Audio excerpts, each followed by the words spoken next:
Chairman, for being here. Before I get started talking about football, I do want to recognize volleyball and soccer for some big-time victories yesterday. Credit Coach Doherty, Coach Armstrong, their staffs, their players particularly, for a great job well done. So always good to see success in the athletic department. Those were two big-time wins yesterday from their programs. Obviously, it's always tough to get a road win in the SEC. So very proud of the guys and everyone for their efforts last 2 weeks preparing for that game. Road victories are difficult, and so to get one is huge. And we have another opportunity in front of us this weekend going down to Auburn. Very talented football team. They're going to be hungry to compete and get a win. And so it's back to work for us. Right? We got to dig into the film, get back on the practice field, continue to build upon the good things that we did in the game and clean up some things. But I got another tremendous opportunity in front of us this weekend. I think I've said all month that October is a critical month for us. So we got one more opportunity to keep it going. And so with that, I'll open it up to questions. But I will say, to get road victories, you do need players to step up and have some big time moments. And I got to recognize. Buki Watson just got announced as SEC Defensive Player of the Week. It was one of the more impressive games I've ever had the privilege of seeing a linebacker play. And we're going to need more guys to step up and have performances like that as we finish out this season. But I did want to recognize him. I think the conference just recognized him. I wouldn't be shocked if he's up for contention on National Player of the Week too. I don't even know if they give that award, but anyway, with that, I'll open up the questions. Coach, I know when you go back and do your film review, you look at decision-making processes. Fourth down, there were some critical fourth downs. Other times you took a delay of game penalty to give some room to punt. Other times you elected to go for it. Kind of looking back at hindsight, especially that final fourth down, kind of what was the thought process behind when you went for it and when you didn't? Well, that was the shortest one of all of any fourth down. We did decide to go for it. And it was inside of a yard. It was a half a yard. Other times I know there's one was a 4th and 4 after a scramble. Another one was a 4th and 2 or 3 right around there. It's just you're constantly evaluating. All right, what's our game plan? Do we feel really good about our short yardage call? How's the flow of the game going? I made a decision several times that the defense was obviously playing well.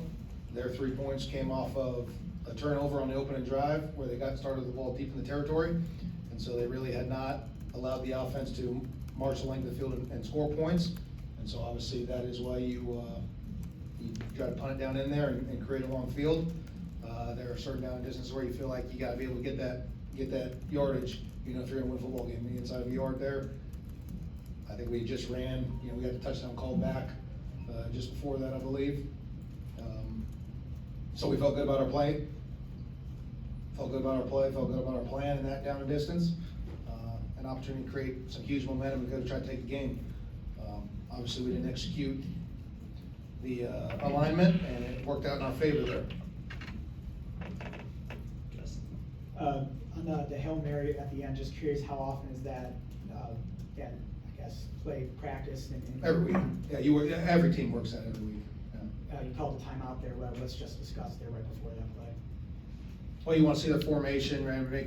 Make sure it matches up with what you've seen on film, scouting ahead of time, which it was. So the defensive staff knew exactly what was coming there, and then you can obviously kind of get some final coaching points. And you don't get to take those timeouts into the next game, so you have a chance there to kind of review some critical coaching points with your guys, because that's one play in my history coaching that you work it every week, but just because of the adrenaline and the situation of the game, sometimes what the coaching points that you emphasize don't always get executed.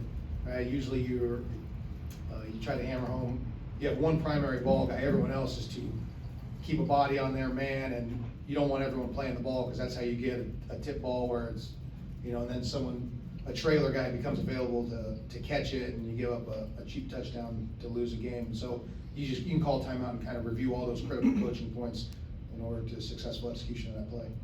And then a little bit of an off-topic question. In the world of college football, you have the science student stuff going on with Michigan. I'm just curious, how often during a year do you talk about that with the staff, about just keeping things fresh with signs in case things are other teams are looking at film and stuff like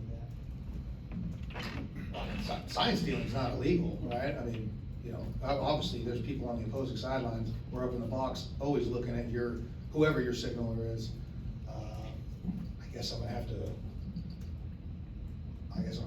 when I call the defense, and I think it's the same way we're doing it now, we just have one primary signal caller giving it, so, it's not something we've really spent a whole lot of time concerning ourselves with.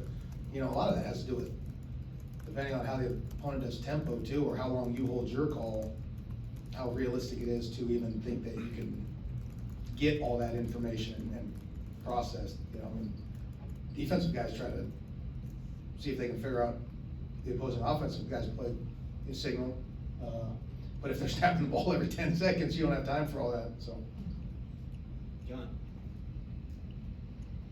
Zach, what did you kind of think about Mike, like after, you know, looking at the film again after that first week, and did you kind of feel limited in what you could do with him, or do you just kind of chalk up the overall offensive performance to it being his first week as the starter? Well, it's his first game playing, you know, that many snaps. He's got some good plays on there. He's got some plays he's obviously not gonna be happy about. You know, I think I said after the game about the interception, the whole shot is there in that coverage, but you can't hesitate, right? You gotta trust your instinct and rip it in there, or else you give the safety a chance to make a play, and that guy did a really good play by him. I think there was one other pass kind of forced across the middle that was in danger and could have been a turnover, and so there's definitely things he knows he's gonna have to get corrected and eliminate, but then he did some really good things for us too. And so, again, the way that the flow of that game was going and the way the defense was playing, you know, you're gonna be a little bit more conservative because you don't wanna make a mistake, particularly deep in your own territory, and then obviously you give the opponent some momentum and some life. Felt really good about the way the defense was playing and the way the plan was being executed, so it was to continue to make them try to drive the long field. Jack? Coach, we saw you guys, blitz the safeties and cornerbacks a little bit more. I'm sure you don't want to tip your hand going forward, but were you guys just doing anything differently as a whole defensively just this past week? No, I think every pressure we brought had been called prior, at this point in the season, so there was nothing that hadn't shown up on film that our opponents had, seen ahead of time. Steph? Follow up on that, with the play call on defense, did anything change there, or was that the same as it's been all year?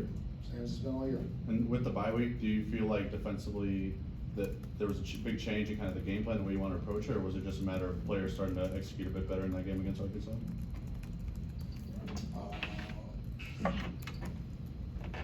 I think we got some guys healthy that really made a difference. DeMonte Russell wasn't able to play 2 weeks prior to the bye week, and you lose a starting lineman, and that makes a difference, right? Got a couple other guys freshened up and healthy, and so the bye week came at a really good time for us. I think the defensive coaches did a really nice job in self-scout, identifying who are the guys consistently playing the best, what are we executing the best, right? Right? It's always about us, right? What do we do well? What can we control? And so they did a nice job of recognizing, all right, these are things we do well. Let's major in them as long as it fits what the opponent does schematically. And then players go to work and then they go out and they play and they execute. And the biggest thing, I think I've said this, maybe my most consistent message in my time as head coach, but players making plays. Players playing hard. Mookie Watson's performance obviously says it all, but you got Sean Preston with interception. He's the guy who knocked down the Hail Mary, I believe. Talk about DeMonte Russell. Play a better defense when your best players are fired up, excited, and play well, and you got them back healthy.